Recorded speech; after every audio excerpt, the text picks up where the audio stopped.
Hey, good morning, friends. It's Friday morning. That means I have to make a baby bird Friday video. But unfortunately, I just don't have any baby birds anymore. The two ringnecks. Well, I still have the two ringnecks, but they're completely weaned. They're not being hand-fed at all right now. As a matter of fact, Willow is going home tomorrow. The green Indian ringneck is going to go live in Tennessee. But look, I have Squirt Blossom. Everybody loves Squirt Blossom. And yes, of course, we love Squirt Blossom too. She is an olive-headed lorikeet, also known as a perfect lorikeet. And she is a small cousin to the little rainbow lorikeets that zoos keep in the aviaries that you walk in and feed with the little nectar cups. Sometimes they even keep bees in there with them. But she's a cutie. Well, I'm going to get out one of the ringnecks and just show you. What I meant to say is Catherine's going to get the bird out of the cage and hand it to me. Now this is beautiful, sweet little Willow. Willow is a green Indian ringneck. And some people call them parrots, but they are a parakeet. A parakeet is a parrot that has a long streamlined body with long pointed tails, as opposed to like a lovebird or an African gray or an Amazon parrot. Now he is eating on his own. He's cracking seeds. He's eating pellets. He's eating soft foods. He does not want to be hand-fed, but he is a nibbly little bird. He just loves to give kisses. He's a sweet little guy. Isn't he beautiful? Just adorable. We love him. We're going to miss him. He is learning He's learning to step up. Learning to sit on your fingers. Now ringnecks, they go through a nibbly stage, and that's just part of having an Indian ringneck. So they taste everything to see if you're food or not.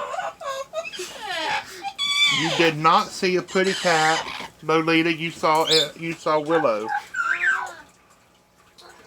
Lolita is an Amazon parrot. She is a yellow-necked Amazon parrot, and she lives here in the house with us, at least during the winter time. She may go back out into an aviary during the summertime. You did not see a pretty cat, you saw a bird. I am not a pretty cat, Lolita. Alright, we're going to put Willow up and we're going to get out one of the little hookbill ducks, okay? Now here's one of our wiggly little ducklings. He is a Dutch hookbill.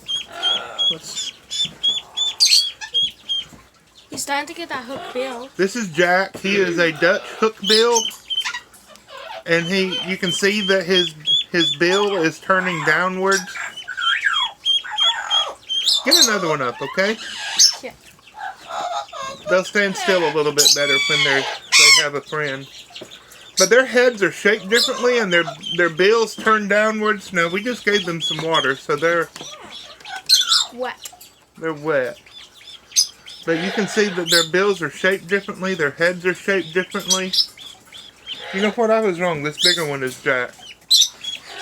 This smaller one is Lily. But aren't they just adorable? Lily has a yellow beak. Lily has the yellow bill. No, Lala. Sure. Lolita is singing opera music in the background. But these are one of the rarest breeds of domesticated ducks in the whole world. There are wild species of ducks that are possibly a little bit rarer than these. But at one time there were only 15 of these to be found in the whole wide world. And through the dedicated efforts of preservation breeders, they have been brought back from the very edge of extinction. There are just one, maybe two other people in the whole state of Alabama that we know of that are keeping these birds. There is a gentleman up in North Alabama. He has a single bird. And then the lady I got these from, she has a large flock of them. She has been breeding them for several years. And we're eventually going to get some of these guys to Coghill Farm. Mary Carl wants some of these, so we're going to help them get some soon. But we're going to get some more eggs, hopefully soon, to put in our incubator, and maybe a couple of juveniles from the lady that we got these from. They're not pretty cats, Lolita. They are ducks. Say quack, quack. Quack, quack. Look at that. He's trying to eat me. They're not pretty cats. I thought I saw a pretty cat. What? Anyhow, let's put these back and get out a little silky chick, okay? Look what I have here. I have a little naked neck silky chick. Lolita, hush. I want to talk just a moment about what has happened in the last 2 weeks concerning baby chickens. Yes, she's very pretty, isn't she, Lolita?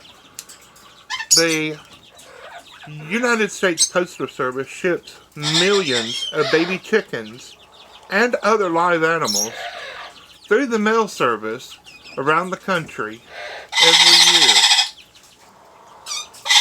Tackle Hatchery, Murray McMurray, Ideal, Private, Myers Hatchery, Hoover's Hatchery, all of the other hatcheries ship out thousands of baby chicks every week through the Postal Service, and almost all of them arrive at their destination without incidents, without any trouble whatsoever. However, because of the recent snowstorm and the record-breaking freezing temperatures that were experienced in parts of the country, Texas especially, the Postal Service has put a 2-week moratorium on shipping live animals. A lot of people say, well, this is a good thing. And it is. I would hate for boxes of baby chickens to be frozen, sitting on a post office step, unable to be delivered. However, the folks at all these hatcheries that have these thousands of eggs in their incubators still have to do something with all those baby chickens. And you've seen on social media where McMurray has held in-store sales for the very first time ever. And Cackle Hatchery are showing lines of people wrapped around the city blocks waiting to come into their store and buy baby chicks in person. And this is great and wonderful. However, the United States Postal Service needs to step up and make shipping live animals a priority.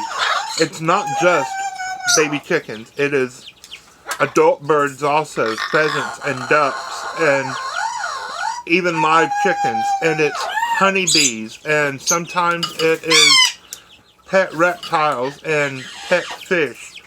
And lots of times it is feeder insects for not only pet keepers but for zoos and other conservation institutions that rely on these services to get the mealworms and the crickets that they need to feed to their animals. So there are people on social media, Facebook in particular, that are talking about how cruel it is to ship live animals through the Postal Service because the Postal Service does such a mishandling of the animals. And in some instances that may be true. In all the years that I have been working with animals, I have only had one instance where I received baby ducklings that didn't arrive safely.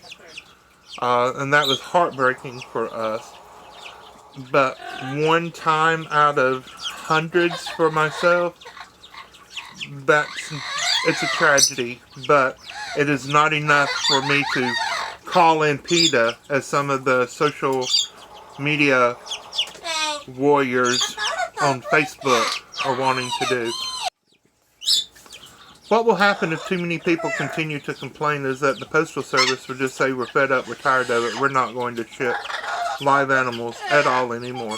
And in fact, that's what some of the lobbyist groups like PETA and the Humane Society of the United States are trying to do. And so we're falling prey to these predatory lobbyist groups by calling upon the Postal Service to no longer deliver animals. What would we do then?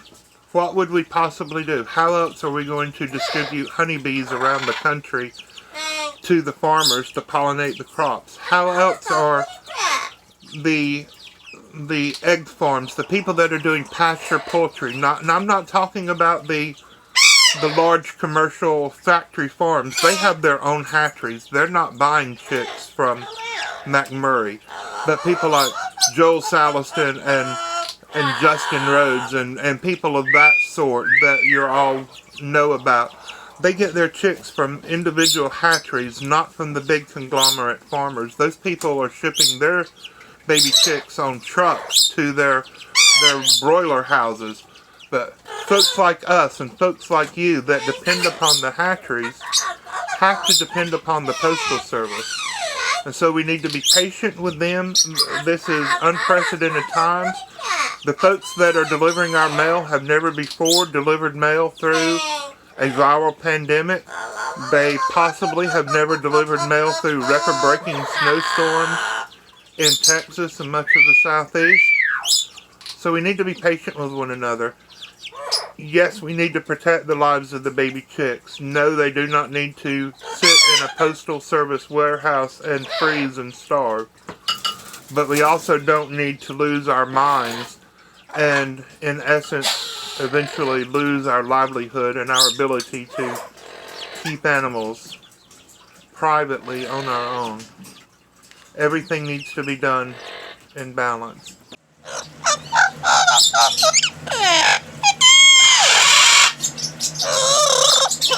Here we go. I have my little moose, my macaw.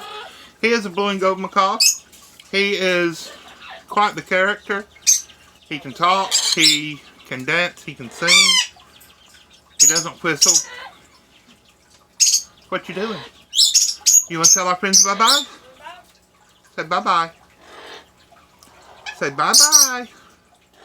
Thank you for watching. We love you. God bless you. Bye-bye.